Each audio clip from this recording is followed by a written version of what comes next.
संध्या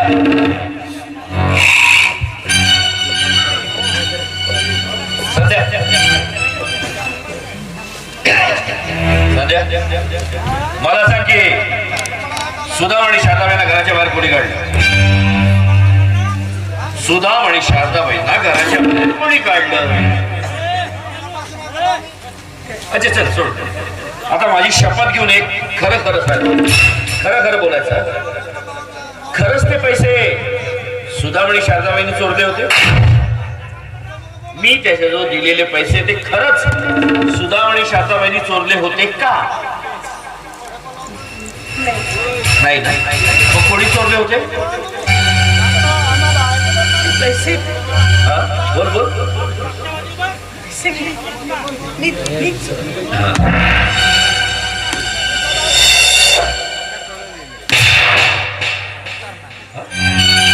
तुझे पैसे मी चोरले होते हे तुला लाज नाही वाटत?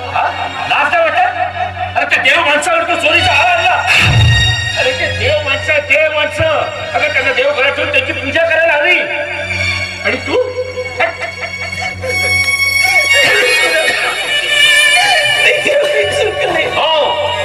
चुकलीच आहेस. तोंड करून सांगायचं की मी चुकले. त्याबद्दल त्यांच्या दोघांबद्दल मी तुला सांगितलं होतं की देव माणसासारखे माणसं आहेत. अगं आपल्या ओंकारकडे किती लक्ष देतात. पण माझ्या हातून फार मोठी चूक झाली विक्रम, फार मोठी चूक झाली. त्यांना या घरातून हाकलून देण्यासाठी मी ते पैसे चोरले आणि खोटा आरोप देऊन त्यांना घराबाहेर हाकलून दिलं. पण मला माझी चूक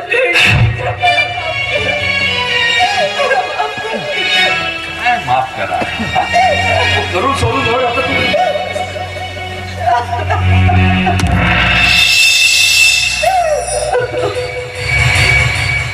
ठीक आहे. पण तुझ्याकडनं मला ही अपेक्षा नव्हती. कारण ते सुधामणी शांताबाई आपल्या ओंकार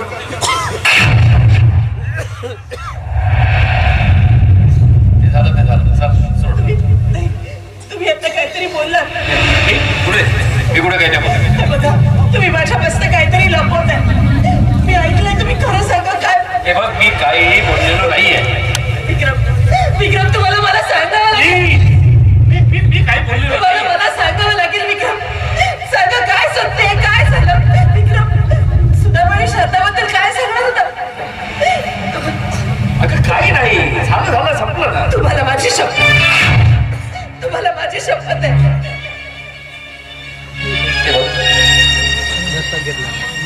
बरेच वर्षापासून तुला सांगेल म्हटलं पण ती गोष्ट मी आता लपवतो. आणि ती म्हणजे ओंकारला मी कुठून आणलं, काय आणलं हे तुझ्यापासून सगळं लपवून ठेवलं. आणि खरं तर आपल्या घरामध्ये ती शारदाबाई बोलफेरीट म्हणून राहायची आणि तो सुदाम जो राहायचा तेच आपल्या ओंकारचे खरं आई-वडील.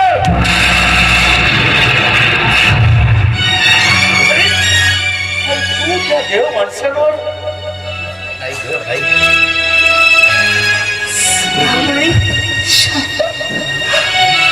ओंकारचे आई बाबा.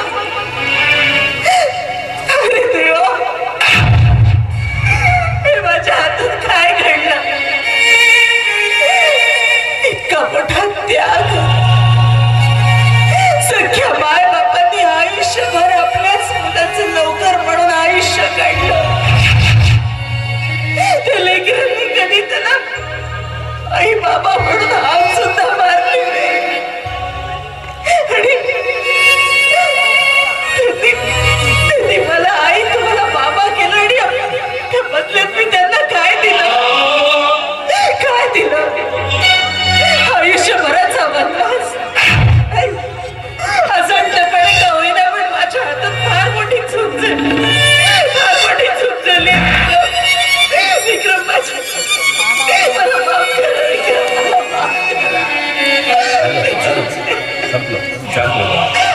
अगं आपण माणसं चुका माणसाच्याच हातून होतो पण ते देव नाहीये.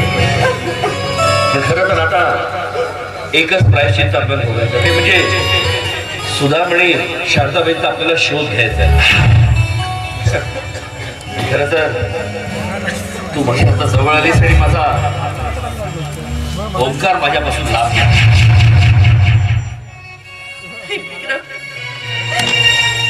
ओंकार तुमच्यापासून लांब गेला तर ओंकारला तुमच्यापासून मी लांब केले. हे सगळं मी केलंय.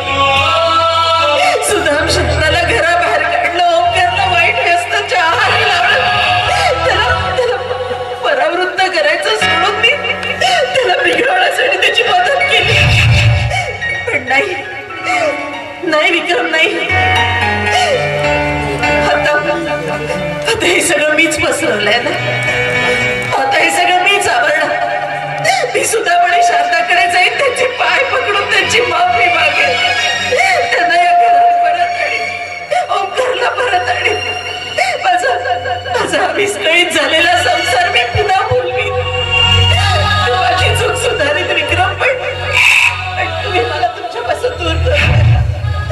तुम्ही मला तुमच्यापासून दूर आपण त्याचा शोध घ्यायला निघूया. चल.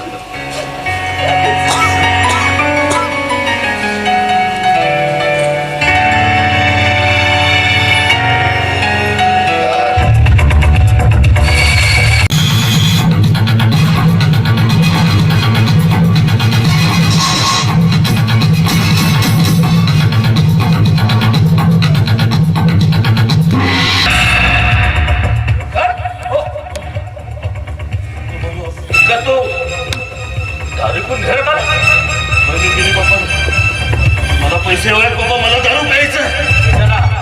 कशाला पैसे हवे तुला? दारू प्यायला? आणि मी तुला पैसे देईल असं वाटतंय? मुकाट्याने येतो चालता व्हायचा. एक फुटकी कवडी सुद्धा मिळणार नाही तुला. तुम्ही मला पैसे देणार नाही.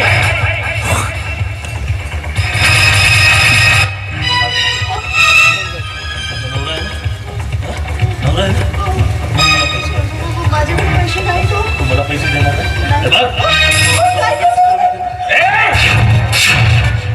अरे ती तुझ्या लग्नाची बायको आहे, तिच्या गेल्याचं मंगळसूत्र खाताना तुला जरा सुद्धा लाभ वाटत नाही? ती माझी पत्नी आहे. तुम्ही मला पैसे देता की नाही? मी तुला माझा जीव गेला तरी एक फुटकी कवडी सुद्धा देणार नाही. पप्पा मला दारू प्यायचं आहे आणि मला पैसे हवे आहेत. नाही मिळणार तुला पैसा, नाही मिळणार. म्हणजे तुम्ही मला पैसे देणार नाही?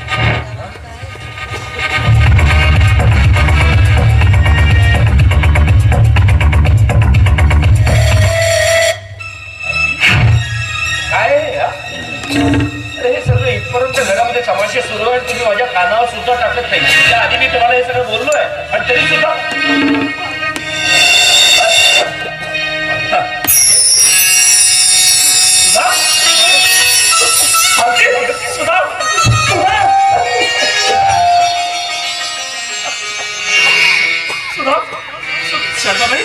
शारदाबाई, हे बघा, तुम्ही तुमच्या दोघांची मी क्षमा मागतो आणि परत एक विनंती करतो तुम्हाला की यानंतर तुम्ही घर सोडून जाऊ नका.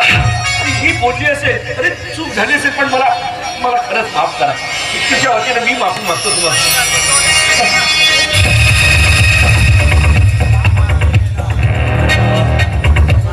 पप्पा मला पैसे हवे. मला पैसे देता की नाही? तुला पैसे मिळणार नाही.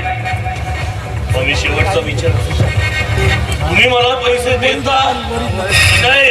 तुला एक कवडी सुद्धा मिळणार नाही. म्हणजे नाही, म्हणजे तुम्ही मला पैसे देणार नाही? पप्पा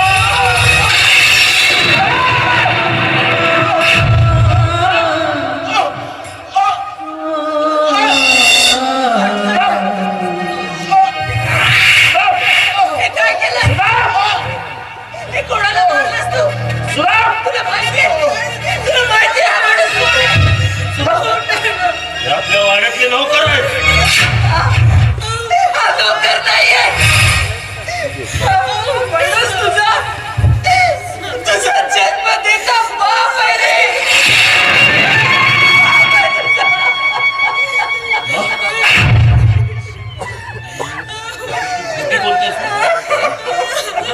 माझी मम्मा, माझे पप्पा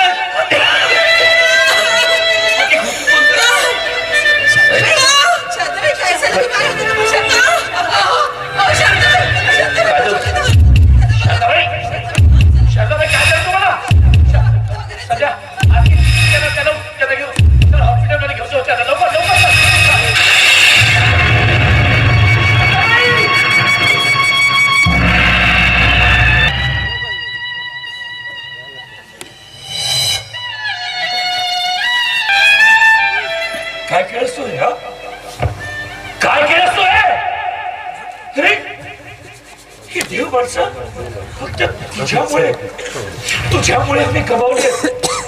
अरे याची जरा सुद्धा लाज वाटत काय?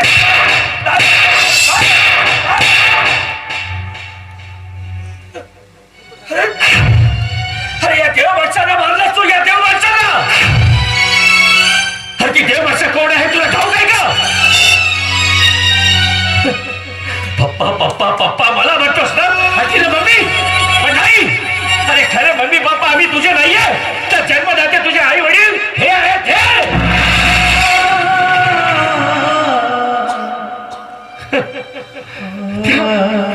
त्या जन्मदात्याला तू संपवून टाकलं सांग.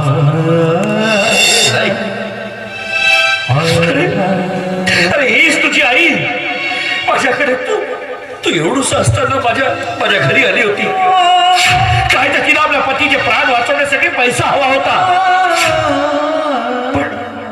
पण मला हवा होता माझ्या या घराला वारसदार. एक वारस हवा होता मला, वारस. पण त्यावेळी तिच्या हातात ते मूल बघितलं आणि माझ्यातला बाप जागा झाला. माझ्यातला बाप जागा झाला. कारण बाप होण्यासाठी अतोनात प्रयत्न केले, पण त्या परमेश्वराला बाप होण्याचं सुख माझ्या नशिबी दिलंच नव्हतं. पण जेव्हा ही माझ्या घरी आली ना तुला घेऊन, तेव्हा त्याच पैशाच्या बदल्यात मी तुझा सौदा केला. तिला म्हटलं तू हवा तेवढा पैसा मी तुला द्यायला तयार आहे, पण तुझ्या सोयीतलं ते बाळ मला दे. पण ही तुझी माऊली ही काय बोलली ठाऊक आहे त्यावेळेला? तिची माऊली बघते हेच बोलले की मी माझ्या काळजाचा तुकडा तुम्हाला इतक्या सहजासहजी देऊ शकत नाही. पण त्याच वेळी मी तिला प्रवृत्त केलं. कारण तिला तिच्या पतीचे प्राण वाचवायचे होते आणि मला हवा होता माझ्या घरासाठी वारस. पण त्याच पतीच्या प्राणासाठी त्याला जीवनदान देण्यासाठी त्या मावशीने कुठलाही विचार केला नाही रे. मागचा पुढचा विचार केला नाही आणि सहज तिनं मला तुला दत्तक देऊन दिलं. आणि माझ्यासारख्या असल्या पुत्र नसलेल्या बापाला तो क्षण म्हणजे आमच्यासारखे मायबाप ज्यांना मुलं बाळ नाहीत ना, ते फक्त दत्तक पुत्र एवढ्यासाठी घेतात की त्यांचा म्हातारपणी कुणीतरी सहारा व्हावा म्हणून आणि कोणीतरी त्यांच्याकडे लक्ष द्यावं म्हणून. पण मी तर आज असं म्हणे ठामपणे की दत्तक पुत्र जर तुझ्यासारखे असतील ना, तुझ्यासारखे जर दत्तक पुत्र असतील तर नकोयचे दत्तक पुत्र. अरे आमच्यासारखे म्हातारे मरो आम्ही, पण तुमच्यासारखे दत्तक पुत्र आम्हाला नकोय आम्हाला.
मला आता जगण्याचा काही एक अधिकार नाही. माझी मला शिक्षा मिळायलाच हवी.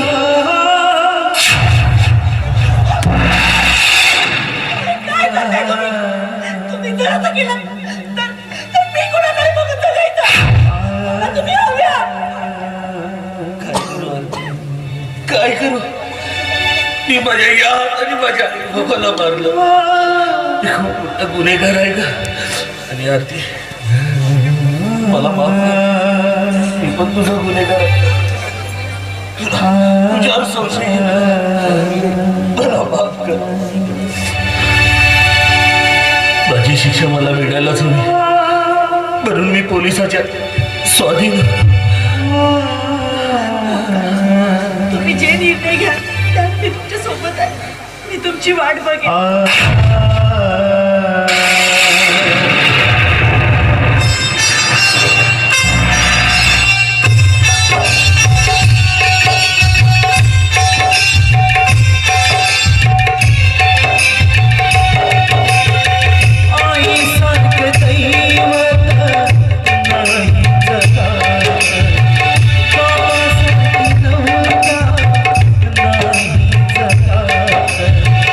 सोडून